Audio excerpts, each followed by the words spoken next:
तो hello and welcome back everyone. पिछले video में हमने इफ एल्स एल्स इफ और सारे कंडीशनल जो इफ से रिलेटेड थे वो हमने देख लिया था।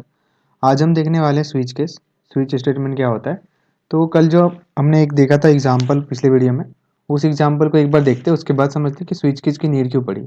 जैसे अभी यहाँ पे एक मैं निकालता हूँ, ये रहा हमारा कल का एग्जाम्पल जो मैंने दिया था कि एक बार आप ये ट्राई करके आना कि मैंने एक इंटीजर वैल्यू लिया एज, उसमें मैंने 17 लिया एज अ वैल्यू। अब उसको मैं कंपेयर कर रहा हूँ इफ़ कंडीशन के अंदर कि अगर एज जो हमारा ग्रेटर देन 17 है तो हमें क्या करना है, person is eligible for vote, ये प्रिंट करना है मैसेज। ठीक है, वरना हमें करना है person is not eligible. Okay, अभी जैसे मैं इसको सेव करता हूँ, ठीक है, इसको रन करते हैं जावा, और ये हमारा फाइल का नाम, इसको रन किया तो हमें आया person is not not eligible. ठीक है, अब हम क्या करते हैं, इसको 19 कर देते हैं, इसको किया सेव। अब मैं इसको रन करूँगा सेम चीज़ को, अब हमारा आता है person is eligible for vote. इसका मतलब ये हमारा एक कंडीशन जो इफ एल्स वाला था, वो एग्जांपल जो मैंने बना के एक बार ट्राई करने को बोला था आपको, ये इसका आउटपुट। ठीक है, अभी एक और मैं एग्जांपल दिखाता हूँ। जैसे ये डेज प्रिंट कर रहा हूँ मैं, यहाँ पे मैंने एक डे करके एक इनपुट लिया जो यहाँ पे केसेस चेक कर रहा है कि अगर डे इक्वल टू 1 है तो मुझे मंडे प्रिंट करना है, डे इक्वल टू 2 है तो मुझे ट्यूसडे, ऐसे करके हमने 7 के 7 दिन के वहाँ पे प्रिंट करे। ठीक है, अभी इसमें क्या एक इशू है कि अगर मान लो कि मैं यहाँ पे कर देता हूँ इसको 6। ठीक है, अब ये क्या हो रहा होगा इंटरनली, इसको एक बार मैं चला के दिखा देता हूँ। जैसे मैंने इसको चलाया, ठीक है, इसको मैंने रन किया, यहाँ पे मुझे आया सैटरडे। ठीक है, 6 के हिसाब से सैटरडे सही प्रिंट किया। पर यहाँ पे हुआ कैसे होगा कि ये 6 को पहले कंपेयर किया होगा इससे कि डे इक्वल टू 1 है, नहीं, फिर गया होगा एलसीबी वाले पार्ट में, फिर यहाँ पे इसने इसको चेक करा होगा, फिर इसको छोड़ के ये गया होगा इसमें, यहाँ पे चेक किया, फिर यहाँ पे चेक किया, एक करके ये करते हुए जाएगा, और जब तक इसको नहीं मिलेगा वो हर एक केस को चेक करते हुए आएगा और लास्ट में इसको प्रिंट करेगा सैटरडे। ठीक है, ये यहाँ पे हो रहा था। अब ये एक, अगर मैं इसको देखूँ कि ये हमारा एक कांस्टेंट वैल्यू है, जब भी ऐसे कोई कांस्टेंट वैल्यू दिखे, यहाँ पे रेंज नहीं देख रहे हैं, अगर हम यहाँ पे ऐसे जैसे इसमें देख रहे थे कि एज ग्रेटर देन 17, तो ये एक रेंज बता रहा है, 17 के ऊपर कुछ भी हो सकता है, 17 के नीचे कुछ भी हो सकता है, ये रेंज बता रहा है। यहाँ पे ये रेंज नहीं बता रहा है, ये कांस्टेंट वैल्यू बता रहा है, जैसे 6 है, 7 है, 1 है, ऐसे करके। तो इस केस में मुझे हर एक को कंपेयर करने की जरूरत नहीं है, इसके लिए किसी भी प्रोग्रामिंग लैंग्वेज के अंदर एक स्विच स्टेटमेंट करके दी रहती है, जिसमें क्या होता है कि वो इस तरह से कंपेयर ना करके, हर एक कंडीशन को चेक ना करके, वो सीधा उस कंडीशन उस केस पे जंप करता है जो जो मुझे इवेल्युएट करना है, और बस उसी के कोड को एग्जीक्यूट करता है। जैसे एग्जांपल के लिए मैं अभी उसको समझाता हूँ कि वो कैसे वर्क करेगा। अब जैसे मान लो कि हमारे पास एक स्विच केस है, ये सेम एग्जांपल लेते हैं, यहाँ पे इंट डे इक्वल टू 7। ठीक है, अब हम क्या करेंगे, ये स्विच के अंदर इसका जो स्ट्रक्चर होता है, बेसिक स्ट्रक्चर की स्विच केस लिखते कैसे, वो ऐसा होता है। यहाँ पे लिखना है स्विच सारे स्मॉल में, यहाँ पे मैंने पास किया जो हमारा इनपुट है, जो भी हम यहाँ पे ले रहे हैं, ये डेज तो डे, या फिर सी एच करके लिया तो सी एच यहाँ पे वही पास करेंगे। ठीक है, यहाँ पे हम हर एक केस लिखते हैं, यहाँ पे केस लिखना है सारे स्मॉल में, और यहाँ पे केस, और ये जो डेज में जो इनपुट्स आएंगे ना, ये इंटीजर इनपुट आएंगे 1 2 3 4, हमें सारे के सारे केसेस पता है। तो मान लो मैं केस 1, यहाँ पे एक स्पेस डालना है, केस 1 लिखना है, फिर यहाँ पे कॉलन लगाना है। ओके, और यहाँ पे प्रिंट करना है जो भी हमें मैसेज प्रिंट करना है। अब मुझे क्या करना था, अगर हमारा केस 1 है तो मुझे क्या करना है, system dot out dot println करना है, और मुझे यहाँ पे क्या प्रिंट करना है, मुझे प्रिंट करना मंडे। ठीक है, तो ये वाला पर्टिकुलर केस हुआ एक।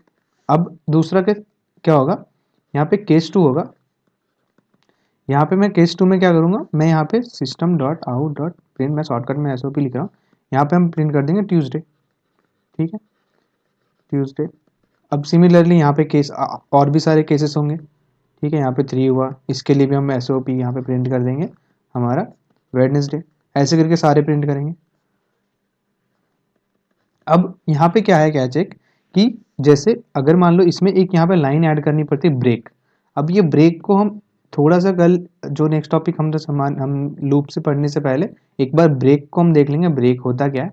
अभी के लिए मैं बता रहा हूँ, ये नॉर्मल फ्लो जो होता है, अगर मान लो कि मेरा प्रोग्राम ऐसे एग्जीक्यूट हो रहा है और मैंने अगर यहाँ पे ब्रेक लगा दिया, तो ये इस एग्जीक्यूशन को खत्म करके यहीं पे रोक देता है। मतलब अगर मैं समझ लो कि मैं इस पर्टिकुलर ब्लॉक को एग्जीक्यूट कर रहा हूँ और यहाँ पे कहीं भी इसको ब्रेक मिल गया, तो ये इस पूरे ब्लॉक को एग्जीक्यूट करना ही छोड़ देगा, मतलब यहाँ से ये टर्मिनेट होकर बाहर निकल जाएगा। ये होता है बेसिकली इस ब्रेक का काम, इसको और डिटेल में हम पढ़ेंगे, पर अभी के लिए बस समझ लो ये नॉर्मल फ्लो जो होता है उसको ब्रेक करता है। अब जैसे मान लो कि यहाँ पे मैंने 7 इनपुट किया, तो ये ढूंढेगा इस केसेस में सारे जगह पे 7 कहाँ पे है। अगर इसको 7 नहीं मिलता है तो ये एग्जीक्यूट नहीं करेगा। अब यहाँ पे मान लो कि मैं एग्जाम्पल के लिए 7 को हटा के अभी के लिए 2 कर देता हूँ, तो ये क्या करेगा, यहाँ पे डेज आया 2, ये केस चेक करेगा, सीधा इस पे जंप करेगा।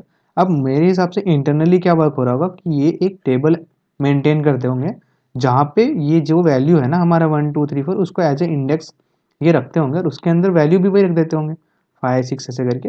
अब ये हमारा ऐसा करके चलता होगा स्विच केस, जिसमें वो सीधा यहाँ से इंडेक्स पे जाते होंगे। अगर मान लो 2 चॉइस डाली तो वो सीधा 2 पे जाएंगे, या फिर मैंने 5 डाल दिया तो वो सीधा 5 पे जा करके इसके अंदर जो है वो उस जगह पे ही सीधा जंप करेगा उस केस पे और उसको एग्जीक्यूट कर देगा। मतलब ये शायद इंटरनल इसका इम्प्लीमेंटेशन होता होगा, ठीक है, अगर समझे हम इसको तो। अब अब यहाँ पे क्या हो रहा है कि मैंने यहाँ पे 2 इनपुट डाला, इसने सीधा केस 2 पे जंप किया और इसको प्रिंट कर दिया यहाँ पे इसने ट्यूजडे, ठीक है, ये ट्यूजडे इधर प्रिंट किया।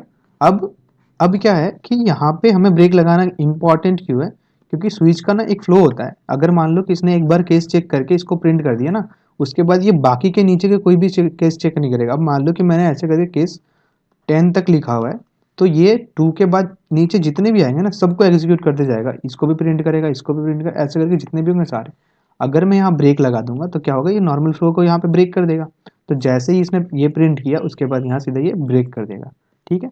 तो ये इसका नॉर्मल फ्लो एग्जीक्यूशन था। अब अब यहाँ पे क्या है कि अगर मान लो कि मेरी कुछ ऐसी चॉइस है जो यहाँ पे है ही नहीं, ठीक है, मतलब अगर मैं मान लो 7 तक चॉइस डालने का था, पर अगर किसी ने 7 ना डाल करके किसी ने 8 डाल दिया, अब ये तो हमारा डेज है ही नहीं, डेज के अंदर आता ही नहीं, तो मुझे उसके लिए कुछ एक ऐसा डालना पड़ेगा जो उसको बताए कि आपने गलत इनपुट डाला है। तो एक डिफ़ॉल्ट केस आता है इसके अंदर, अभी मैं इसको हटा देता हूँ। एक डिफ़ॉल्ट केस आता है, केस 1 केस 2 ऐसे करके एक होता है डिफ़ॉल्ट। ये डिफ़ॉल्ट का मतलब अगर इनमें से कोई भी केस नहीं मिला, हमें कोई भी केस नहीं मिला, तो मैं इसके अंदर कुछ प्रिंट करा दूंगा। जैसे अभी के लिए मैं यहाँ पे प्रिंट करा दूंगा इनवैलिड चॉइस, ठीक है, इनवैलिड चॉइस, ये मैंने यहाँ पे प्रिंट करा दिया। तो ये था हमारा स्विच केस बेसिकली। अब ये ना बस कांस्टेंट वैल्यू पे वर्क करेगा। जैसे मान लो कि मुझे मेरे केसेस हो सकते हैं ऐसे हो, ए बी सी डी, ऐसे ऐसे केसेस हो, अगर ए हो बी हो तो हम स्विच केस का यूज कर सकते हैं। मान लो 1 2 जैसा कि अभी हमने देखा 3 4 ऐसे कांस्टेंट वैल्यू हो, वहाँ पे हम स्विच का यूज कर सकते हैं, बाकी जगह पे स्विच का यूज नहीं होगा।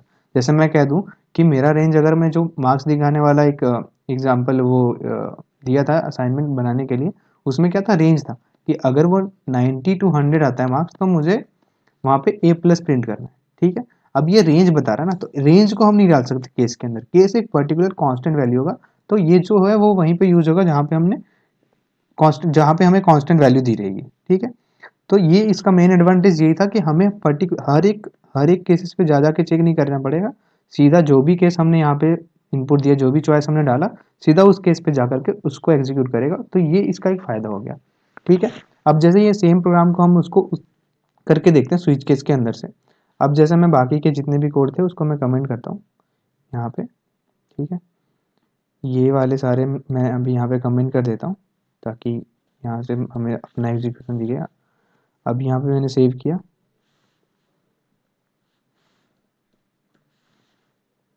थोड़ा सा नीचे जाते हैं यहाँ पे, ठीक है, यहाँ पे मैं लिखूंगा स्विच, ओके।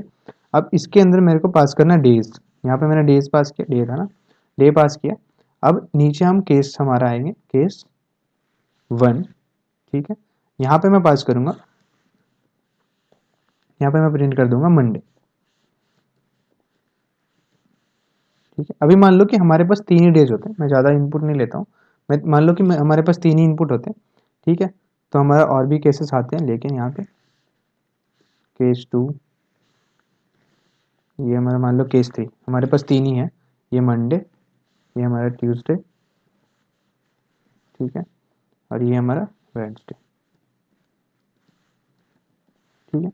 अब क्या करना है, ये हो गया। अब हमारे देखो यहाँ पे 3 इनपुट थे, चौथा इनपुट हमारा अगर मान लो कि बस 3 ही डेज होते, अब मुझे चौथे में प्रिंट करना है कुछ ऐसे कि आपने गलत इनपुट डाल दिया, तो मैं यहाँ पे प्रिंट कर दूंगा इनवैलिड इनपुट, ठीक है, इनवैलिड इनपुट डाल दिया।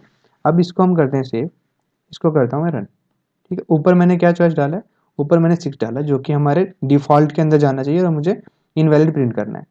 तो मैं यहाँ पे लिखूंगा जावा और हमारा डे, इसको मैंने किया रन। ठीक है, अभी देखो इनवैलिड इनपुट आया, क्यों? क्योंकि हमारे इनमें से कोई भी केस नहीं आया। अभी हम इसको चेंज करके कर देते हैं 2, इसको मैंने किया सेव, यहाँ पे इसको करते हैं रन वापस से। अब देखो जो हमारा वैल्यू प्रिंट करके आ रहा है वो आ रहा है हमारा ट्यूसडे। तो हमारा स्विच केस का जो यूज था वो ऐसी जगह पे जहाँ पे हम कांस्टेंट वैल्यू का यूज करते हैं। तो आज के लिए यही समझना था कि स्विच केस कहाँ पे यूज करते हैं। ये ब्रेक और कंटिन्यू कल हम देखेंगे। नेक्स्ट टॉपिक जो हमारा होगा वो ब्रेक और कंटिन्यू के ऊपर होगा। उसके बाद हम फॉर लूप के ऊपर मूव करेंगे, वरना वहाँ पे भी हम कहीं पे यूज करेंगे, बीच में ब्रेक आएगा तो वो नॉर्मल फ्लो को वहाँ पे ब्रेक कर देता है। तो वो चीज़ हम समझेंगे, ठीक है। बाकी चीज़ें हम आगे देखेंगे। अभी के लिए इतना, थैंक यू।